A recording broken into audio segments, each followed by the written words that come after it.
Saudações, pessoal, tudo bem? Como que vocês estão? Eu não sei se vou ter tempo de falar tudo o que eu gostaria de falar, mas esse vídeo vai ser sobre selva corporativa e aí a gente vai falar sobre mudança de core values. Aliás, eu vi prometendo que vai ter vídeo disso e ele nunca sai, né? Mas core values são valores, Então eu tenho aqui uma pauta para o vídeo de hoje e, bom, vocês não precisam ficar olhando para essa pauta.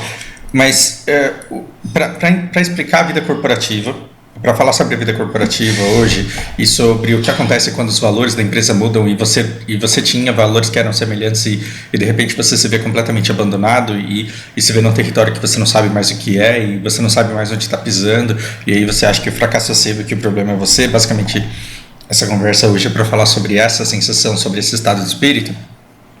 Para chegar lá, a gente vai falar sobre casamento. O tema do vídeo, ele não é casamento, não esperem dicas conjugais, de convivência conjugal, mas eu quero usar o exemplo do casamento precoce para explicar esse sentimento que é você não ter pertencimento mais na empresa onde você está e de repente não saber porquê e não saber o que você faz da sua vida e achar que toda a desgraça que está acontecendo na sua vida é culpa sua. Por que a gente vai ter esse tipo de conversa? Porque quando você está tendo esse tipo de problema no seu trabalho, a última coisa que você pode fazer é conversar com pessoas no seu trabalho a respeito disso. Assim como determinados problemas. O ideal seria que a gente pudesse, né? No seu casamento, muito provavelmente você pode, porque assim, a coisa ela pode ser muito mais honesta, pode ser muito mais aberta. É que numa empresa, o mundo não é florido, assim, a gente não pode conversar abertamente sobre tudo que a gente sente, sobre tudo que a gente quer, porque tem a necessidade de profissionalismo, de imagem, de uma série de coisas que atrapalham que a gente chegue lá no cenário ideal, onde todo mundo é feliz no trabalho. Então vamos começar nessa história. A gente começa nessa história com um casamento aos 18 anos. O Joãozinho conheceu a Mariazinha, os dois aos 14, namoraram aos 4 anos, e aos 18 eles casaram e eles pertencem a uma religião, a uma seita, a uma comunidade, a um estilo de vida. A famílias tradicionais não interessa, em que eles acreditam que eles têm que ficar juntos o resto da vida, porque o casamento é um juramento de amor eterno, na saúde e na doença vocês vão continuar juntos. E eles acham que eles têm que continuar assim, só que eles cresceram no interior, estudaram na mesma escola, fizeram ensino médio juntos e prestaram vestibular para faculdades diferentes, inclusive mudaram para São Paulo. São personagens fictícios tirados de voz da minha cabeça. Em São Paulo, um foi para uma faculdade de exatas e um foi para uma faculdade de humanas. E eles estudaram ao longo de 5 anos em ambientes completamente diferentes. Um foi fazer estágio numa empresa de família, o outro foi fazer estágio numa empresa multinacional. E quando que eles tinham tempo para se ver? Porque um encontrou um trabalho em vendas e o outro encontrou um trabalho em uma coisa completamente não relacionada. Veja, eles tinham tempo de se encontrar no fim de semana, mas casados como estavam, mantinham seus votos de lealdade, de fidelidade e mantinham toda a intenção de continuarem juntos para sempre, porque afinal de contas casamentos são feitos com essa premissa. Só que empregos diferentes os levou a amadurecimentos distintos, diferentes. Isso mudou a perspectiva deles em relação ao mundo. Isso mudou as prioridades que cada um tinha na vida.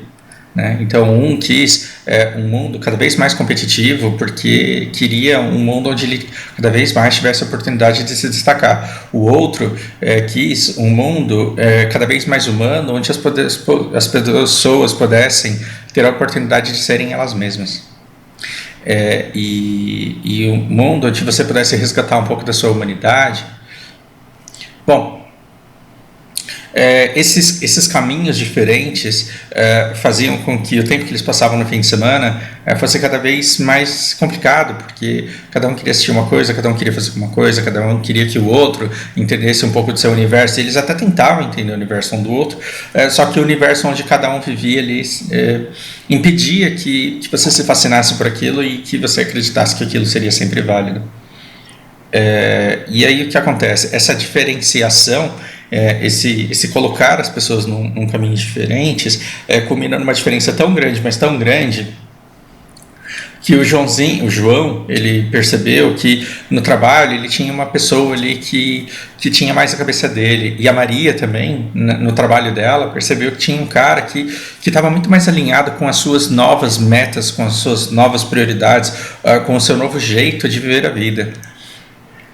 E aí o que aconteceu? Aconteceu o divórcio. E se eles não tivessem vindo de uma cultura que exigia, que esperava deles que eles se mantivessem casados para sempre, talvez eles entendessem isso como parte da vida, como amadurecimentos distintos, como mudanças distintas, e eles foram muito felizes juntos, eles viveram um amor de verdade, só que esse amor se esgotou uma vez que ele não se alimentava, né, das mesmas fontes. Então cada um poderia seguir o seu caminho perfeitamente, mas não foi o que aconteceu. Como eles tinham valores muito enraigados e de que eles deveriam ter sucesso na família, eles começaram a se julgar como pessoas que tinham dado certo na carreira, mas tinham fracassado no amor, né? E se sentiam inadequados, e se sentiam incompetentes, e se sentiam imperfeitos, e se sentiam desleais, e se sentiam uma série de coisas, e os dois tiveram que fazer terapia para descobrir que na verdade eles não eram aquilo que eles se enxergavam em si, e que eles não eram os fracassados que eles imaginavam ser, mas porque o relacionamento deles chegou num momento em que não fazia sentido que eles continuassem juntos, porque essa desgraça aqui dos valores, que são crenças, são mais do que valores, são crenças acerca de como a gente vê o mundo, eles eram incompatíveis. Como que um bolsominion vai casar com uma lulaminion? Por que não dá? Porque quem que tá certo? Nenhum dos dois. Os dois são extremistas e os dois são bem burros, desculpa. Os dois estão completamente errados a respeito da realidade. Só que dá para duas pessoas completamente erradas acerca da realidade darem certo juntas? É claro que dá. É por isso que você tem casais de petistas, casais de bolsominions, você tem casais de anarcocapitalistas e casais de comunistas, você tem casais que se dão bem em todos os espectros políticos, o que não faz com que esse espectro político seja bom e saudável. Só significa que você cria um ambiente onde as pessoas têm a mesma crença e elas conseguem encontrar as mesmas justificativas, as mesmas respostas, os mesmos culpados, os mesmos objetivos de vida, então eles conseguem ser felizes. Por que é difícil você casar um bolsominion com uma petista? Porque os dois eles vão ter tantas diferenças que cada coisa que eles verem na rua, eles vão querer narrar de acordo com o seu próprio prisma, de acordo com a sua própria perspectiva, e eles vão brigar tanto acerca do que a realidade que não vai sobrar tempo para transar saudavelmente. Então, valores, eles são compostos de outras coisas, de várias coisas, mas em sua essência principal a gente está falando de crenças que servem para narrar o mundo onde você vive e para dizer como é que você tem que ser, como você deve agir, como você deve se controlar, o que você deve respeitar, o que você deve ter como sagrado, e esses valores eles são essenciais, e compartilhar esses valores são uma coisa essencial. Esse sentimento de derrota, essa inadequação, gera essa cegueira em relação a semelhantes e a cegueira em relação à própria imagem. Ou seja, a Maria ela tinha uma visão incrível de mundo, e como ela estava no meio de pessoas que trabalhavam, que estudaram com ela detinha uma incrível sinergia e uma incrível compatibilidade com pessoas do seu meio. Só que ela se sentia completamente desconectada do mundo inteiro. Por quê? Porque na cabeça dela a única pessoa que importava era o marido dela, o João. Então, para ela de nada valia toda aquela sinergia, aquela compatibilidade que ela tinha com seus semelhantes. E isso causou também uma cegueira em relação à sua própria autoimagem. O João ele perguntava, droga, por que eu me esforço tanto, por que eu tento tanto, por que todo dia eu tenho que ser uma pessoa melhor, e essa pessoa que eu sou, ela não é reconhecida, não é apreciada pela companheira que eu tô. E aí gera aquelas conclusões mais burras ainda, é porque mulher não presta. Né? Assim como a Maria também falava, é porque homem não presta. E aí é pior de todas as burrices, porque você está querendo julgar todas as pessoas somente a partir de uma que não dá certo com você, e você não sabe por que não dá certo com você, porque você não parou para refletir a respeito de valores e da importância de crenças compatíveis num relacionamento. Durante um tempo, João e Maria eles se deram muito bem, porque eles ficaram casados mais de 10 anos, né? Desde que eles entraram na faculdade até o momento em que eles se separaram, mais de 10 anos se passaram. E durante muito tempo eles deram muito certo, muito certo. Eles se viam só de fim de semana e era um tempo em que não tinha muita afinidade, não tinha muita cumplicidade, mas dava para ir e de repente não dava mais. Por quê? Porque ao longo de todo esse tempo eles confundiram coisas muito importantes. Eles confundiram simpatia, que é diferente de ser legal. Simpatia é quando você sente a mesma coisa que o outro. Tem gente que adora peixe. Eu olho para a pessoa, eu não sinto simpatia pela pessoa. Eu não sinto simpatia com a pessoa. Por quê? Porque eu não gosto de peixe. Então, é igual gato. Eu não sinto simpatia por quem gosta de gato, mas eu sinto empatia. Ou seja, eu entendo o amor que essa pessoa tem por peixes. Eu entendo o amor que essa pessoa tem por gatos. Quando eu vejo ela feliz, eu me coloco no lugar dela. E quando eu vejo ela triste, eu me coloco no lugar dela. Simpatia vai além disso. Não é você entender o sentimento do outro. É você sentir exatamente a mesma coisa. É você chorar com a pessoa que chora por causa do gato. É você vibrar com a pessoa que vibra por causa do peixe. Isso é uma outra história. Tem a simpatia, tem a sintonia, tem a sinergia, né? Tem essa coisa mágica em que é tudo isso daqui entre parênteses, ó. Então você tem toda essa coisa aqui e você não sabe se isso foi isso mesmo ou se foi desprezo. Eu coloquei aqui um exemplo de um namorado gamer e de uma namorada religiosa. Vamos fazer de conta que é o João e a Maria. O João era que nem eu, ele ficava jogando, jogava uma coisa, terminava, jogava outra, começava a jogar, jogava duas coisas ao mesmo tempo e jogava muito. Ele jogava durante muitas horas. E durante esse tempo que ele estava jogando, a Maria ela estava fazendo uma peregrinação em busca de espiritualidade. Ela passou por várias igrejas. E os dois, eles tinham ainda um tempo de qualidade muito grande, porque embora trabalhassem separados, e estudassem separados, e tivessem fins de semana completamente dedicados ao videogame, e as seitas e as religiões, e as múltiplas... os múltiplos grupos religiosos, quando eles se encontravam, eles transavam e eles eram felizes. E, porra, estamos aí, a gente é família, a gente está pagando parcela do mesmo apartamento, a gente está pagando, enfim, está construindo no mesmo terreno, então a gente tem muita coisa em comum e a nossa vida está muito boa. Aí, de repente, veio a pandemia, e na pandemia ficou João e Maria de home office, um perto do outro. E aí... um só falava de videogame e a outra só falava de Deus eles descobriram que eles não gostavam nem da mesma comida. A Maria ela passava a semana inteira comendo salada num restaurante vegetariano, e aí ela gostava muito de peixe, e o João ele precisava de carne, e ele odiava peixe, e ele odeia salada desde pequeno.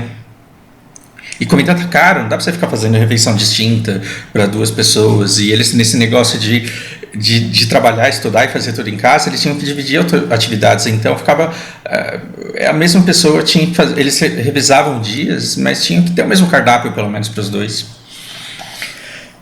E aí o que acontece? De repente você percebe que aquilo que você achava que você tinha, aquela simpatia, aquela sintonia, aquela sinergia, não era essa coisa mágica, compatível toda, era na verdade fruto de desprezo, porque o João nunca estava lá quando a Maria ficava comendo salada, e a Maria nunca estava lá quando o João ficava pedindo lanche, aqueles enormes e cheios de gordura dentro. Um fumava, o outro não fumava, um queria parar para rezar antes de comer, o outro não queria. Então você descobre que na verdade você não tinha uma mágica sinergia entre os dois. O que você tinha era muito pouco tempo de contato, então era o desprezo que gerava uma compatibilidade. Em algum momento desses 10 anos eles admitiram isso um para o outro? É claro que não. Porque para que você vai intencionalmente admitir que seu casamento é de mentira e que é um fracasso? Não, você está ali comprometido, você quer que ele dure para sempre. Então não faz sentido você dizer que só dá certo porque a gente mal se vê. Talvez você nunca tendo trabalhado numa grande empresa, você acha que essa história é completamente compreensível para você. Você nunca trabalhou numa grande empresa, mas você vê a história de um casal e você fala, cara, esse casal aí podia ser fulano e fulana. Eu conheço um monte de casais com problemas semelhantes, similares, e aí quando eu vou somando os casais que eu conheço, eu poderia perfeitamente ter criado uma história assim. Mas aí na empresa já fica mais difícil, e quando você vai ver, na empresa é a mesma coisa. Na vida corporativa, você também entra numa empresa, essa empresa ela tem core values, só que às vezes eles não são claros. Às vezes você entra, e você entra porque você foi recomendado por alguém, porque você conhecia o chefe do seu departamento, porque você conhecia não sei quem lá dentro. E aí você entra e você trabalha durante muito tempo e não percebe que os valores da empresa são diferentes daquilo que você achava que era, só porque o seu chefe tinha um determinado comportamento. Parece uma mudança muito grande e você deve estar falando assim, Fausto, você está me dando um olé aqui, cara. Até agora eu estava entendendo, agora eu não estou entendendo mais nada, está ficando confuso. E na verdade não. Eu quero que você entenda isso. Você pode trabalhar por muito tempo numa empresa, assim como o João ficou muito tempo casado com a Maria achando que a Maria era uma coisa e não era, assim como a Maria ficou muito tempo casada com o João achando que o João era uma coisa e não era, e o excesso de contato deles durante a pandemia fez com que eles percebessem que eles não tinham nenhuma compatibilidade, e toda vez que eles iam chorar as pitangas da incompatibilidade deles, eles ligavam para um colega ou para uma colega de trabalho e falavam e se sentiam completamente compreendidos por ele ou por ela. E aí eles perceberam que, nossa, tinha alguma coisa errada aqui, e aí os dois precisavam fazer terapia, porque ela estava se achando vagabunda, ele estava se achando safado, e na verdade os dois estavam extremamente carentes de alguém que os compreendesse, e eles não podiam encontrar essa compreensão no outro. Às vezes no trabalho é a mesma coisa. Então, eu estou conversando com uma pessoa a respeito disso, e ela ficou trabalhando 25 anos na mesmíssima posição. E ela era gerente de equipe. E aí, de repente, ela fala, pô, mas aí tudo muda, de repente, e agora eu não sei mais. E aí, de repente, os valores que eu tenho e que eu passo para minha equipe, e que sempre foram meus, eu de repente, não consigo dar continuidade a eles. Que valores são esses? Lealdade, jogo aberto, companheirismo, verdade acima de tudo. Eu tenho valores de honestidade que são para mim extremamente preciosos, e eu sempre pude aplicar isso dentro dessa empresa. E por que agora eu não posso mais? Pois aí nós temos dois caminhos. Será que os valores da empresa mudaram, ou será que foi você que achou que determinados valores existiam e na verdade eles nunca existiram? Então, o que você tinha dentro do seu ambiente era core value, era valor da empresa, honestidade, transparência, abertura, verdade acima de tudo, respeito, não discriminação, não preconceito. Essas coisas que você achava que você tinha porque a empresa sempre pegou isso para você, ou porque você tinha uma direção, um presidente, um dono, um diretor tão desinteressados com valores que eles te davam total autonomia para você criar o ambiente que você quisesse ali dentro. Porque no lugar de autonomia, a gente pode chamar essa autonomia aqui de desprezo. Existe uma linha tênue que separa a autonomia que você recebe dos seus superiores e o desprezo por aquilo que você está fazendo. E o desprezo, ele é diferente da autonomia, porque ele é meramente a não preocupação com aquilo que você faz. A autonomia eu digo, fulana, você pode fazer o que você quiser com o seu departamento, porque eu confio em você, eu vejo que você é uma boa pessoa, e eu sei que você é a pessoa correta para liderar essa equipe, e aí eu deixo você lidar do jeito que você acha melhor. E daqui 5 anos, daqui 10 anos, daqui 25 anos, eu quase me aposentando já, eu volto e falo como que está a liderança da sua equipe. E eu não interfiro nela porque eu te prometi autonomia um dia. E se você sempre tratou eles com determinados valores, eu vou respeitar esses valores. Mesmo eu sendo dono da empresa, eu vou respeitar você gerente. Por quê? Porque você tem autonomia dentro do espaço que você estava. Agora, se não foi autonomia que eu te dei, então eu te dei desprezo. Ou seja, eu quero trabalho feito, não importa como, me entrega. Me entrega do jeito que você quiser. E aí o tempo passam-se 10, 15, 20, 25 anos, e depois, do nada, eu decido interferir no seu departamento. E eu vou interferir do meu jeito. E aí você fala, pô, mas eu sempre prometi lealdade, transparência para os meus funcionários. Você não pode chegar fazendo isso desse jeito que você está fazendo. Posso porque eu nunca te prometi transparência, eu nunca te prometi lealdade. Tudo que eu te ofereci até hoje foi desprezo. Eu estava cagando para a forma como você administrava o seu departamento. Mas agora que eu decidi me intrometer nele, eu não consigo deixar de ser quem eu sempre fui. E eu sou uma pessoa que não tem lealdade, que não tem transparência, que não tem respeito. Isso dói se você descobrir somente depois de 25 anos, depois de ter trabalhado para mim. E o ideal seria que você, desde o começo, me conhecesse e soubesse, esse cara, ele tá cagando para a empresa dele. Então eu vou ter autonomia até o momento em que ele decidir intervir. No momento em que ele intervir, eu não vou conseguir passar por cima dele, porque afinal de contas ele é o dono. Quando você está preparado para isso, é melhor, porque você já começa a preparar até a sua própria equipe a isso. Você não promete que você não pode entregar. Você pode dizer, eu, enquanto estiver na posição que estou, enquanto não sofrer interferência externa, trabalharei com vocês desse jeito. É diferente de prometer, olha, se você aceitar trabalhar para mim, eu te juro que aqui dentro do meu departamento as coisas sempre serão assim. E olha o tamanho da encrenca que a gente pode arrumar, né? Às vezes um gerente ele tem um amigo, uma pessoa de muita confiança que está trabalhando como analista não sei lá onde, e eu falo, fulano, vem trabalhar comigo, e a pessoa fala, não sei, cara, eu tenho medo de misturar as coisas. Fica tranquilo, a gente é amigo, mas no trabalho vai ser profissional o negócio. Mas como profissional você pode ficar tranquilo, porque eu tenho os meus valores, eu sou transparente, né? Todos esses valores aí que a gente achou importantes. E se eu acho que eu tenho autonomia para ser desse jeito dentro do meu espaço, e na verdade tudo que eu tenho é desprezo do presidente da empresa, amanhã eu posso ser forçado a quebrar a minha palavra e a quebrar as minhas promessas, e eu posso ser forçado a não conseguir entregar aquilo que eu prometi para uma pessoa para convencê-la a vir trabalhar comigo. Olha que situação desgraçada. Olha que situação desgraçada. E você fala, pô, Fausto, mas... Pois é, pois é muito importante você, a todo momento, é claro, não estou dizendo para você sair recusando emprego, né, com a taxa de desemprego do jeito que está, não dá para todo mundo trabalhar com aquilo que ama, não tem trabalho com paixão para todo mundo, mas o que eu estou querendo dizer é, quando você entra numa empresa, você tem que fazer de tudo para entender quais são os core values dela, e não é só do seu chefe, você tem que entender a empresa como um ambiente maior, só que infelizmente quem está em cima tem muita influência, porque ele é quem valida, quem autoriza, quem quebra aquela política que é aplicada por quem está mais embaixo.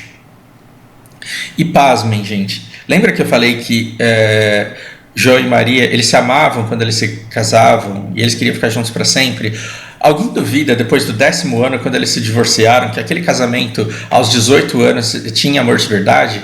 Eles se amavam de verdade. Eles se amavam de verdade.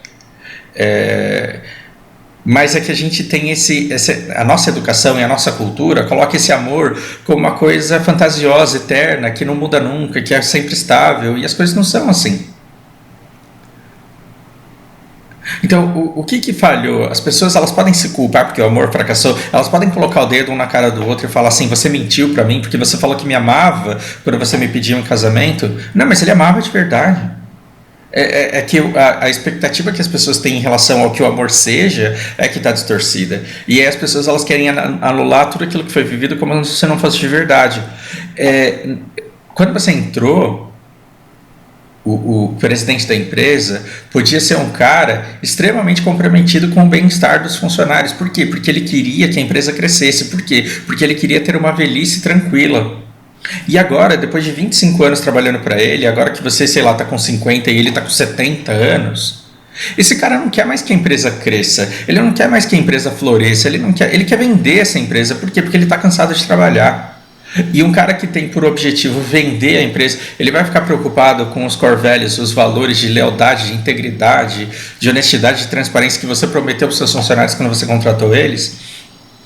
Talvez não. Então é muito importante também você saber o tempo inteiro que não é porque uma determinada empresa tem determinados valores hoje que amanhã esses valores vão se provar verdadeiros. Não é porque hoje a empresa tem um jeito que daqui a 10 anos ela será a mesma coisa.